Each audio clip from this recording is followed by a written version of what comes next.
Hi everyone, welcome to the first of 4 videos going through some past exam questions on transition metals and transition metal complex ions. Okay, so the first question here is quite a nice sort of introductory one. It says elements in the D block of the periodic table form ions that combine with ligands to form complex ions. Most D block elements are also classified as transition elements. Explain why 2 of the period 4 D block elements, so from scandium to zinc, are not also transition elements. In your answer, you should link full electron configurations to your explanations. So this is about knowing what the definition of a transition element is. Okay, and that's just something that you need to remember. So we can go straight ahead and do that. So we can say a transition element forms at least one ion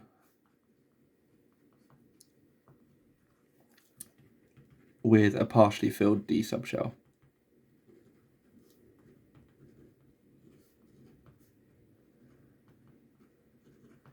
Okay, and that's a definition that you need to be familiar with, essentially. Okay. So then it's saying, why are 2 of these elements not also transition elements? Okay, and again, this should be something that we know. So we're going to go straight and say what those are. So scandium, it's the 2 ends of the row. Scandium and zinc are not transition elements. And we're thinking about, like, what are we going to get a mark for here? So we're going to get 1 mark for this definition. We're going to get 1 mark for identifying the 2 elements. Okay, and then we need to explain why. Okay, and the reason why then is linking it to the full electron configurations. Okay, so let's do the electron configurations of scandium. So if we find scandium on our periodic table here, you can see it's the first one in the D block. So it's going to be full up with everything up to that point. Remember, it fills up the 4s, and it's just going to be 3d1. Okay, so scandium is going to be 1s2, 2s2, 2p6, 3s2, 3p6, 4s2, 3d1. Okay. Now, this is why the definition is important, right? Because scandium itself does have a partially filled D subshell, but the definition says it needs to form an ion with a partially filled D subshell, right? That is important, and that's something that students often forget about. Okay, because you look at this and think, yeah, that's fine, but it's not an ion. Okay. So the thing with this then is that scandium only ever forms 1 ion. Okay, and this again makes you think it's not really a transition element. Scandium only forms 3+ ions.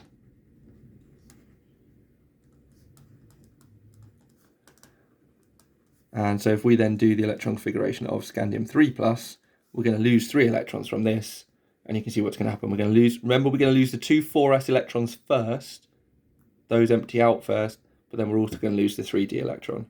Okay, so therefore its electron configuration is going to be just ending in 3p6,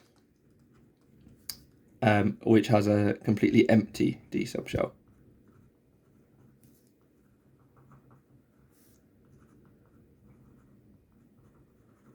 So that does not fit the definition. Okay, that's the only ion that it makes, and that ion does not have a partially filled D subshell. Okay, let's do the same thing with zinc. Zinc's electron configuration. Zinc is the opposite. It's the opposite end of the transition metals. So you go all the way along, or opposite end of the D block, I should say. It's not a transition metal, is it? But so it's going to end up with 3d10 as its electron configuration. It's a bit of a pain having to write all of this out, but do it properly. I know you might have learned the trick where you can use a noble gas. You can put like argon in a box here or something like that, and then just do the electron configuration after that. I wouldn't do that on an exam question, right? In your notes, fine, save yourself a bit of time. On a proper exam, I'd write it out properly just to be careful. So it would be 3p6, would be 4s2, and would be 3d10. And similarly, zinc only ever forms 1 ion. Zinc only ever forms zinc 2+ ions. And then the electron configuration of a zinc 2+ ion. And again, this is where it's important that we know our order of filling up the orbitals, but also emptying the orbitals, because we lose the 2 4s electrons. Okay, you can see if you think we lose from here, we're going to end up 4s2, 3d8, and then it would fit the definition. It would have a partially filled D subshell. but that's not what happens. We keep the 3d electrons, we lose the 4s electrons. So it goes 3d10, and therefore that's got a completely full d subshell. So that doesn't fit the definition either. Okay. And that's where we get our marks from. Okay, in terms of, it's a 6-mark question. It's a really nice 6-mark question, I think. But essentially then you're getting 1 mark for your definition here, 1 mark for identifying scandium and zinc, and then 1 mark for the electron configurations of the 2 ions, and then 1 mark for linking these 2 bits, really. Okay. I think it's important to mention that it only makes that ion, because this is all fine, but if zinc also makes a 3+ ion, then maybe that ion fits the definition. So I think it's important to state that that is the only ion that they form. But I feel like that's quite a nice 6-mark question, really, of just facts that you need to learn. Right, let's move on and look at some stuff that then starts talking about complexes. So here we go. This cobalt ion forms a complex with 2 chloride ligands and 2 of these ethane diamine ligands, which looks like this. Explain how it's able to act as a bidentate ligand. So we need to make sure we know what this means. Okay, bidentate ligands means that it can form 2 bonds to the transition metal ion. Okay, the reason it can do that is because the nitrogen atoms have got lone pairs here. There's a lone pair there, and there's a lone pair there. Okay, and those are the lone pairs of electrons that are going to be used to form the coordinate bonds with the transition metal. Okay. So we can put that, we can say there 2 nitrogen atoms each have a lone pair of electrons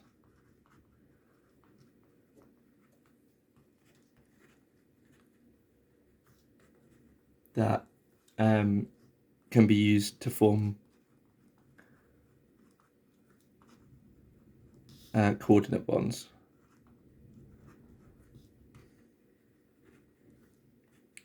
To the CO3+ ion. Okay. And I think that's all we need to say. Okay. The lone pairs are on the nitrogens, and they can form a coordinate bond. Let's just add in. So it can form 2 coordinate bonds overall. Just make it super clear.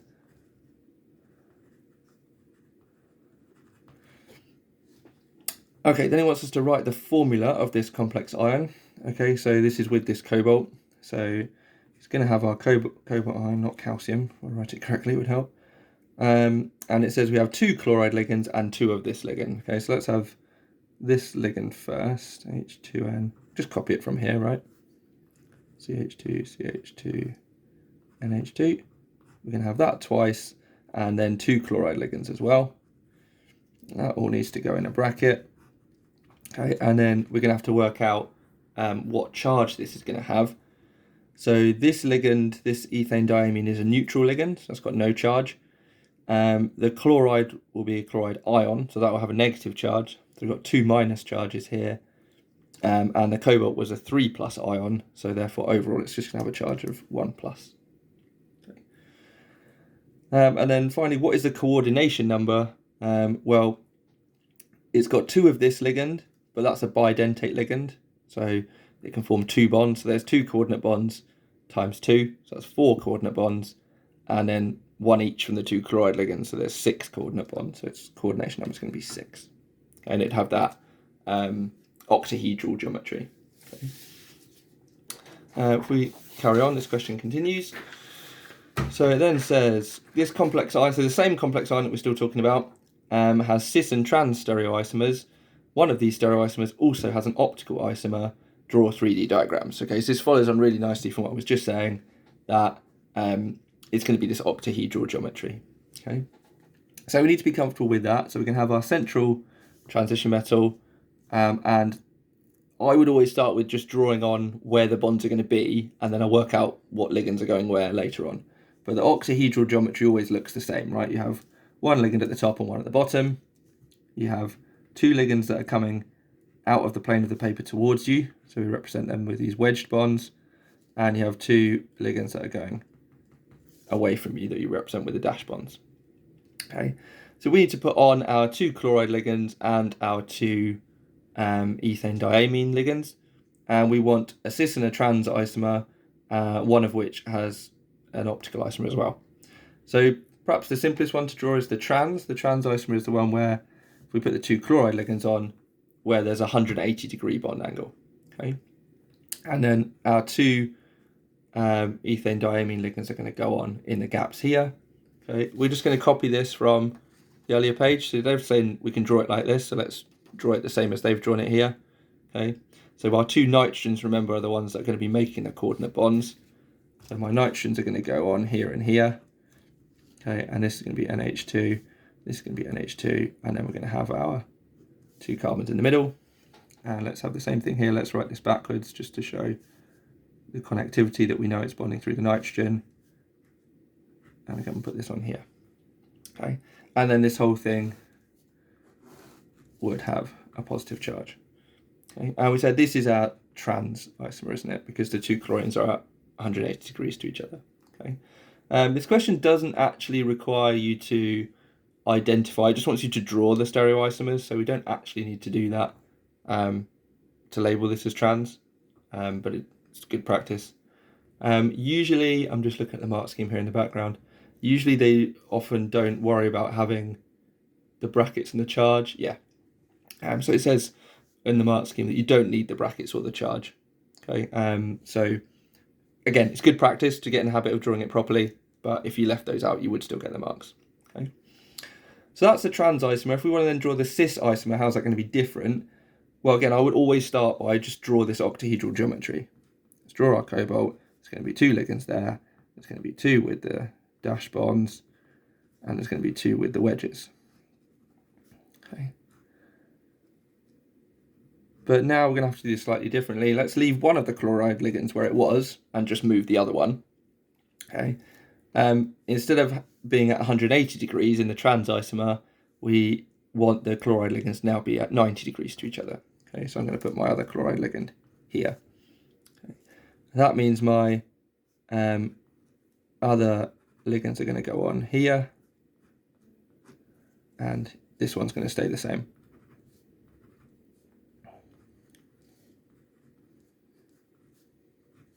And again, we don't really need to, but let's do it properly. And that's going to be a cis isomer. Okay, because here these 2 chlorines are at 90 degrees to each other. Okay. Finally, it then says one of these isomers has an optical isomer. Okay, that is the cis isomer. Okay, remember optical isomers. We want to remember a definition for this. Optical isomers are non-superimposable mirror images. Okay, that's also always something that's useful to remember.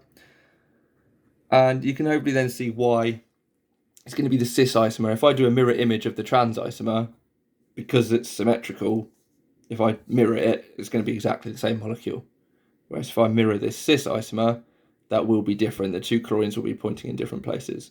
Okay, so we just need to draw the mirror image of this then. So I always draw this with a mirror line, just to make my life easy and go, right, I'm literally just going to flip that over.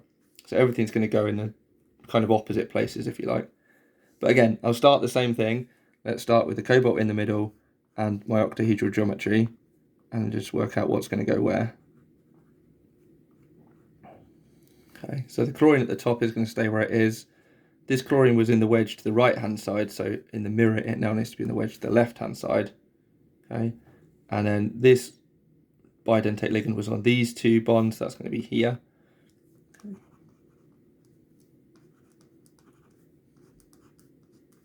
And then I've got my other ligand is going on here. Okay, let's do this properly. Okay, and that should be it. That's our 3 isomers. Okay, trans cis. This is also a cis isomer, but these 2 are the 2 optical isomers. Okay. Right, finally, the last question here. It says, iron and platinum are transition elements. Both form ions that combine with ligands to form complex ions. Some of these are important in biological systems. Okay. Complete the electronic structures of an atom of iron and Fe2+. Okay. So this is more electron configurations like the first question. So let's just look at iron here. It's going to be blah, blah, blah, blah, blah, blah, blah. 4s2, 3d, 1, 2, 3, 4, 5, 6. 2p6, 3s2, 3p6, 4s2, 3d6. Yeah. And you can see, it's what it talks about not being able to do the noble gas electron configuration. See here, clearly they won't even let you do it because they've started you off, and they very often do that on questions. So you just have to carry on from where they left off. And then the Fe2 plus ion, again, this is testing to see if we can remember about which electrons we lose when we're going to lose the two 4s electrons. Okay. So that's going to stay the same. We're going to get rid of those and we'll still be 3d6. Okay. It's very common that, we're not going to lose 2 electrons from here. Just be careful. And finally, state one property of Fe2 plus other than the ability to form complex ions, which is typical of an ion of a transition element. So there's 2 things you can say here. One is that it forms coloured compounds.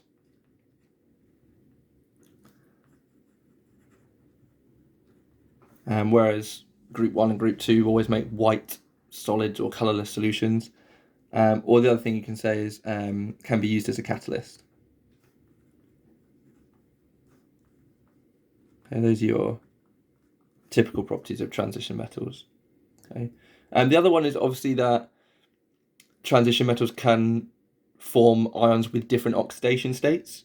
But that's a property of, you need to be a little bit careful, that's a property of iron. It's not a property of Fe2 plus. You can't say Fe2 plus can have different oxidation states.